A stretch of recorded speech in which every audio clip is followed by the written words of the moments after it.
നിങ്ങളുടെ കൺമുന്നിലൂടെ കടന്നുപോയിട്ടുള്ള സിനിമയിലെ കഥാപാത്രങ്ങൾ നസീറിന്റെ പ്രതിഭാവിലാസത്തിൽ കടന്നുവരുന്നു. ചിരിയുടെ തിരമാലകൾ ഉയർത്തിക്കൊണ്ട് കോട്ടയം നസീർ.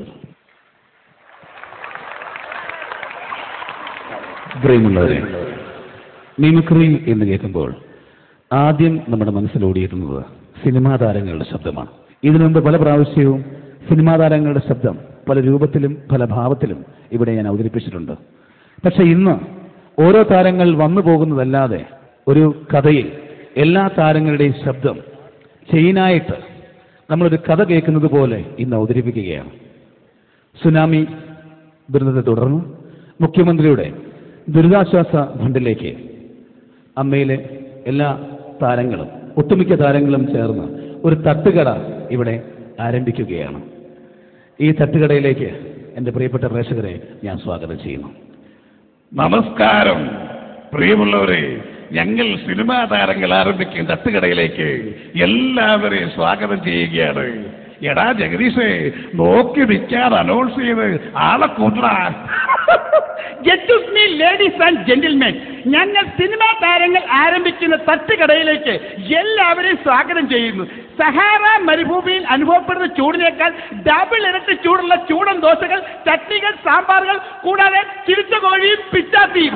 ഓ എടാ മറക്കരുതേ, ചിരിച്ച കോഴിയും പിച്ചാത്തിയും അല്ലടാ, പൊരിച്ച കോഴിയും ചപ്പാത്തിയും എന്ന് പറയടാ. അതെ, പൊരിച്ച കോഴിയും ചപ്പാത്തിയും. പിന്നെ കാലി പ്ലേറ്റ് ഞങ്ങൾ തരുന്ന ഗോംപ്ലേറ്റ് നിങ്ങൾക്കൊരു ഹൈലൈറ്റ് സാധനമായിരിക്കും. മോനെ ജേരിസേ, എന്താണ് കഴിക്കാന്ന് വെച്ചാൽ പെട്ടെന്ന് നിൽക്ക്, വിശന്നിട്ട് പാടില്ല. എടാ പ്രേമ, നോക്കി വിൽക്കാതെ മാമുക്കോയ്ക്ക് ഒരു പ്ലേറ്റ് ഫുൾ ചില്ലി ചിക്കൻ എടുത്ത് കൊടുക്കടാ.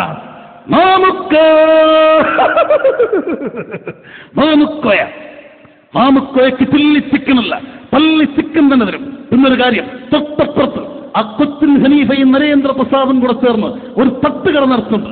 ഒരു സാധനം അവിടെ നിന്ന് മേടിച്ച് കഴിക്കരുത്, മൊത്തത്തിൽ തട്ടുകട. ഒമ്പാത്ത മുലപ്പാൽ ഒഴിച്ച പന്തിലുണ്ടെങ്കിൽ അല്ലെങ്കിൽ വേണ്ട, മിൽമേന്ന് പാക്കറ്റ് പാൽ ഒഴിച്ച പന്തിലുണ്ടെങ്കിൽ വേണം ദോശകൾ കുത്തി കുടലയാൻ പുറത്തിട്ടോളെ. എന്നിട്ട് അതുകൊണ്ട് പോട്ടിക്കലുണ്ടാക്കി നിങ്ങൾക്കൊക്കെ തന്നെ വരും. വേണം വന്നികളെ. മനോഹരമായിരിക്കുന്നു, അതിമനോഹരമായിരിക്കുന്നു നിന്റെ ഈ പെർഫോമൻസ്.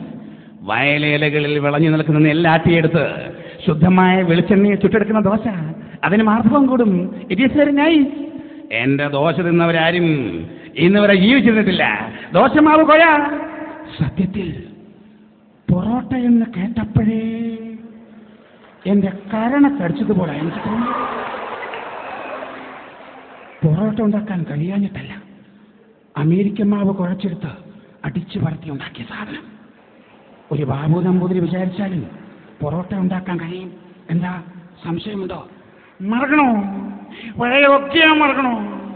എന്തൊക്കെയാണോ ഞാൻ മറക്കണത്? പറയുന്ന എന്റെ സിലോൺ കോഴി ഈ വീട്ടുമുറ്റത്ത് കിടന്ന് പെട്ടഞ്ഞു മരിച്ചിട്ട് ഞാൻ മറക്കണോ? എന്റെ വാഴരാമൻ കോഴിയെ വളർത്തിയില്ല, എന്റെ സ്വാമിനാഥൻ കോഴിയെ വളർത്തിയില്ല. ഇനി നീ പറഞ്ഞ നേരാണെങ്കിൽ ഈ 500 കഴിക്കുന്നത് ഒരു ഡബിൾ ഓംപ്ലേറ്റ് ആയിരിക്കും. അല്ലെങ്കിൽ നീ പറഞ്ഞ നുണയാണെങ്കിൽ അപ്പോഴും 500 കഴിക്കുന്നത് ഒരു സിംഗിൾ ഓംപ്ലേറ്റ് ആയിരിക്കും. അല്ല പിള്ള സാർ ഇങ്ങനെയൊക്കെ പറഞ്ഞ ചുറ്റിപ്പോകത്തെ.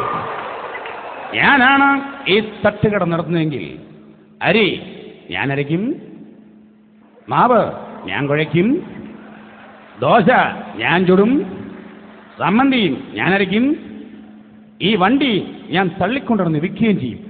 അങ്ങനെയാണെങ്കിൽ ഇതെല്ലാം കൂടെ താൻ ഒറ്റയ്ക്ക് തിന്നുകയും ചെയ്യും. What nonsense are you talking mister Menon? താനെന്ത് വിട്ടിച്ചതൊക്കെയാണോ ഈ വിളിച്ചു പറയുന്നത്? മര്യാദയ്ക്ക് ഈ തട്ടുകട ഇന്ന് ഇവിടുന്ന് മാറ്റിയില്ലെങ്കിൽ പിന്നെ ഞാൻ എന്തൊക്കെയാ ചെയ്യുന്നത് എനിക്ക് പോലും അറിയാൻ പാടില്ല. പറഞ്ഞേക്കാം, ഇവിടെ ഒന്നും കിട്ടിയില്ല, ഇവിടെ ഒന്നും കിട്ടിയില്ല. എനിക്ക് വിശക്കുന്നു, മനുഷ്യനെ പോലെ വിശക്കുന്നു. താനെന്തുവാടോ വാലും തലയിലാണ് സംസാരിക്കുന്നത്? ഇതോ വിശക്കുന്നവന് ആഹാരം കൊടുക്കേണ്ടത്, അല്ലാണ്ട് തിന്ന് വയറ് വീർത്തവനല്ല. അതിരികാത്തും മലയുന്നു തുടുത്തേ തുടുത്തേ ഭഗവഗതാ അങ്ങു കിഴക്കത്തെ ചെന്താമരക്കുളിരിൻ പേറ്റുനോവിൻ പേരാച്ചുറവ ഉരുകിയൊലിച്ചേ ഭഗവഗതാ. പാവം നെടുമുടി വേണു വിശന്ന് ഭ്രാന്ത് മൂത്തിട്ട് പാട്ടും പാടി പോണ പോക്ക് കണ്ടില്ലേ? കഷ്ടമെന്നല്ലാണ്ട് എന്ത് പറയാൻ. ഗുരുവായൂരപ്പ, അതെ ഞാനെത്തി. അവിടെ ഇവിടെ രീതി മത്സരത്തിൽ പങ്കെടുക്കുമ്പോൾ അറിയുന്നത് നിങ്ങളിങ്ങനെ വെട്ട തുടങ്ങിയ കാര്യം. പിന്നെ അവിടെ അധികമൊന്നും കഴിച്ചിട്ടില്ല. ഇനി ഇവിടെ എന്തെങ്കിലും കഴിച്ചിട്ട് വേണം വീട്ടിൽ പോയി കഞ്ഞി കുടിക്കാൻ. പിന്നെ അത് ഭാര്യ അറിയണ്ട. അറിഞ്ഞാൽ അവളെനിക്കൊന്നും തരില്ല. അല്ല ഇത് ആരാ വരുന്നത്? മൗസാറല്ലേ? ഇവിടെ ജഗദീഷേ, എനിക്ക് കഴിക്കാൻ എൻ്റെ ദോശയാടാ. ചട്ടി ചൂടാവട്ടെ ചേട്ടാ. ചട്ടി ചൂടാവാനടാ പട്ടി. നീക്ക് ദോശയുണ്ട്. മുട്ട തിന്നാൻ ഒരു ആഗ്രഹം കൊണ്ട് പണ്ട് ഞാൻ ഒരു കോഴിയെ വളർത്തി. അത് വളർന്ന് വലുതായപ്പോഴാണ് അറിഞ്ഞത് അതൊരു പൂവൻ കോഴിയാണ്.